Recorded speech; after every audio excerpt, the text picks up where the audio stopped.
Hello everybody, welcome to the new video where we are going to do watercolor paintings. And for the voiceover, I decided rather than explaining my process, I would read something that I have been reading recently, a passage from the book that I have been reading recently. The book is by Osho. And Osho has written many books. He is a philosopher and he has written many books. I am going to read a passage from his book, Creativity. And this is something which is, since the painting is very based on nature and natural elements such as the wildlife, I thought a passage from, and since this is an art vlog, the book is very suitable since it's Osho's Creativity, and the passage is from the chapter Act in Harmony with Nature. So the passage goes like such. Creativity is a very paradoxical state of consciousness and being. It is an action through inaction. It is what Lao Tzu calls why hu why. Now please forgive me for that, it may not be the correct pronunciation, but basically the next he says, it is allowing something to happen through you. It is not a doing, it is an allowing. It is becoming a passage so the whole can flow through you. It is becoming a hollow bamboo, just a hollow bamboo. And then immediately something starts happening, because hidden behind man is God. Just give him a little way, a little passage to come through you. That is creativity. Allowing God to happen is creativity. Creativity is a religious act, religious state. Now, I'm not that religious, but this is what Osho says. That is why I say that a poet is far more closer to God than a theologian, a dancer even closer. The philosopher is the furthest away, because the more you think, the greater wall you create between you and the whole. The more you think, the more you are. The ego is nothing but all the thoughts that you have accumulated in the past. When you are not, God is. That is creativity. The more you think, the more you are. The ego is nothing but all the thoughts accumulated in the past. When you are not, God is. That is creativity. Creativity simply means you are in total relaxation. It does not mean inaction, it means relaxation. Because out of such relaxation, much action will be born. But that will not be your doing.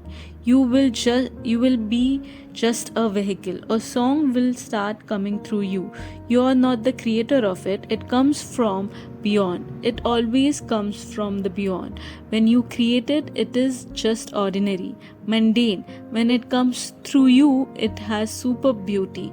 It brings something of the unknown in it. When the great poet Coleridge died, he left thousands of poems incomplete. Many times in his life, he was asked, why don't you complete these poems? Because a few poems were missing only one line or two lines. So basically, he had written many poems which just had a couple of lines missing. So when they asked Coleridge that why don't you complete them, and he would say, I cannot. I have tried, but when I complete them, something goes amiss, something goes wrong. My line never falls in tune with that which has come through me. It remains a stumbling block. It becomes a rock. It hinders the flow. So I have to wait. Whosoever has been flowing through me, whenever he again starts flowing and completes the poem, it will be completed, not before that. He completed only a few poems, but those are of he completed only few poems, but those are of superb beauty, of great mystic splendor. That has always been so. The poet disappears, and then there is creativity. Then he is possessed. Yes, that is the word. He is possessed. To be possessed by God is creativity. Simon de Beauvoir has said life is occupied both in perpetuating itself and in surpassing itself. If all it does is maintain itself, then living only not dying. Then living is only not dying, and the man who is not creative is only not dying. That's all. His life has no depth. His life is not yet life, but just a preface. The book of life has not yet started. He is born, true, but he is not alive. When you become creative, when you allow creativity to happen through you, when you start singing a song that is not your own, that you cannot sign and you cannot say it is my own, on which you cannot put your signature, then life takes wing, its upsurges. In creativity is surpassing, otherwise, at most, we can go on perpetuating ourselves. You create a child, it is not creativity. You will die, and the child will be here to perpetuate life. But to perpetuate is not enough unless you start surpassing yourself. And this surpassing happens only when something of the beyond comes in contact with you.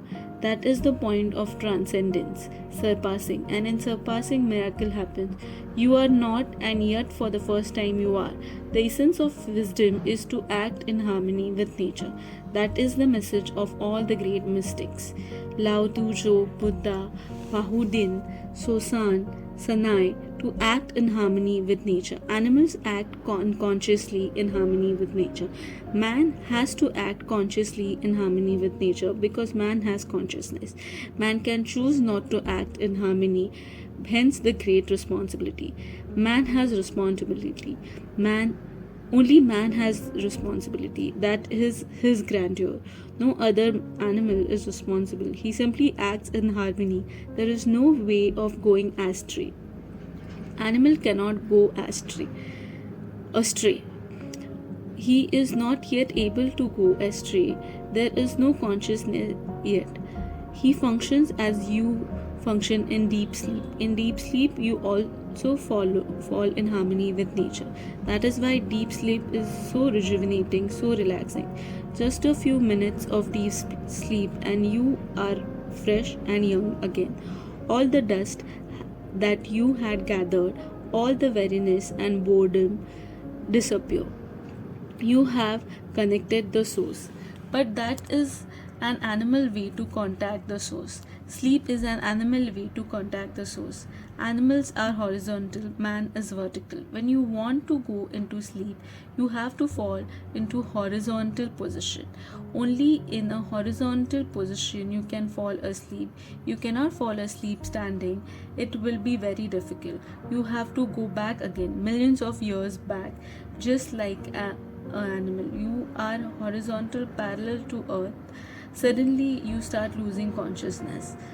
Suddenly you are no longer responsible. It is because of the factor that Sigmund Freud chose couch for patient. It is not for the comfort of patient, it is a strategy. Once the patient is horizontal, he starts being irresponsible, and unless he feels utterly free to say things, he will not say unconscious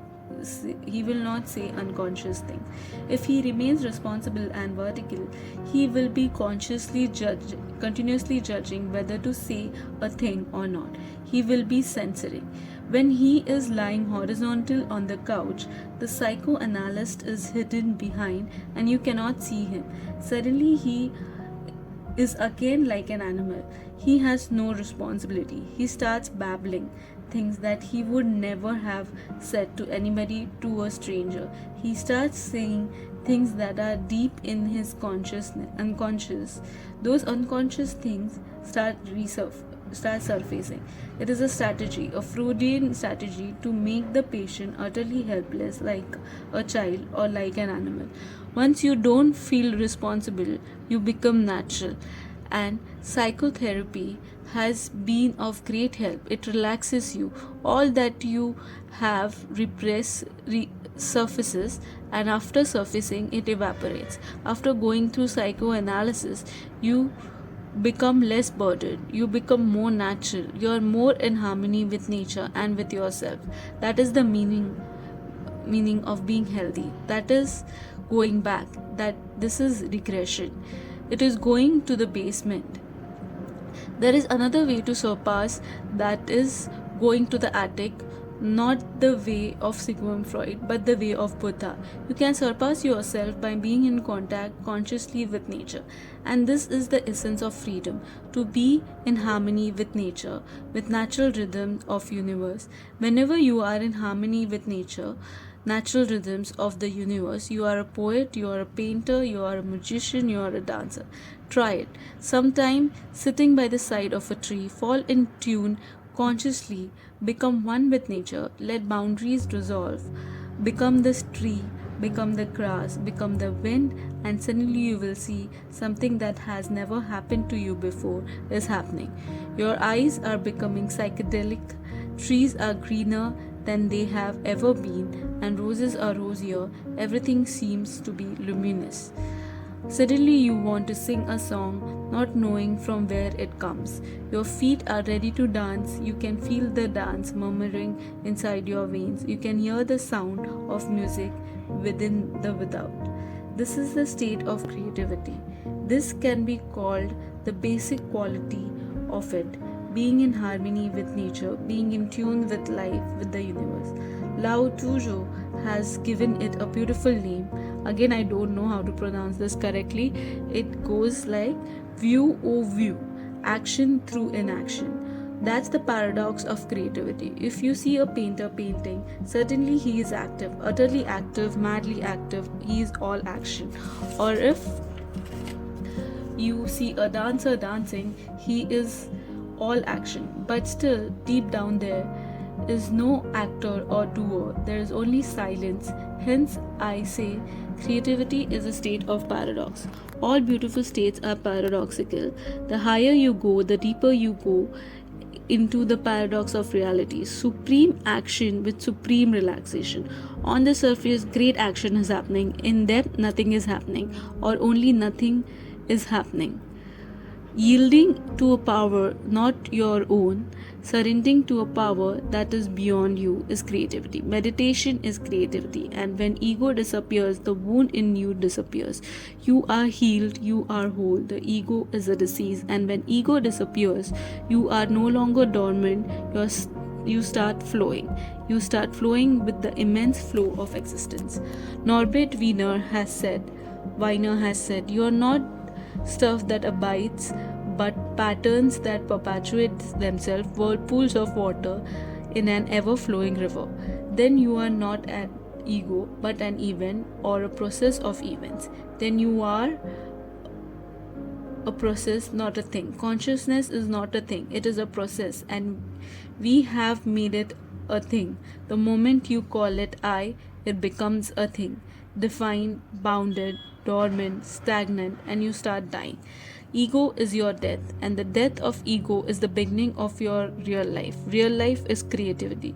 You did not go to any school to learn creativity. All that you need is to go withinward and help the ego dissolve. Don't support it, don't go on strengthening and nourishing it. Whenever the ego is not, all is truth, all is beautiful, and then whatsoever happens is good. I'm not saying that you all will become Picassos or Shakespeares. I am not saying that. A few of you will become painters, a few of you will become singers, a few of you will become musicians, and a few of you dancers. And that is not the point. Each of you will become creative in your own way. You may be a cook, but there will be creativity. Or you may be a street cleaner, but there will be creativity. There will be no boredom. You will become inventive in small things. Even in cleaning, there will be a kind of worship, a prayer, or whatsoever you do. Then we'll have a taste of creativity. We don't need many painters. If all turn out to be painters, life will become very difficult. We don't need many poets. We need gardeners too, we need farmers too, and we need all kinds of people. But each person can be creative. If he is meditative and egoless, then God starts flowing through him according to his capacities. to his potential. God starts taking forms, and then all is good.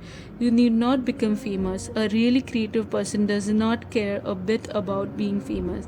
There is no need. He is so tremendously fulfilled in whatsoever he is doing. He is so content with whatsoever he is, wherever he is, and that is, there is no question of desire. When you are creative, desires disappear. When you are creative, ambition disappears. When you are creative, you are already that which you always wanted to be.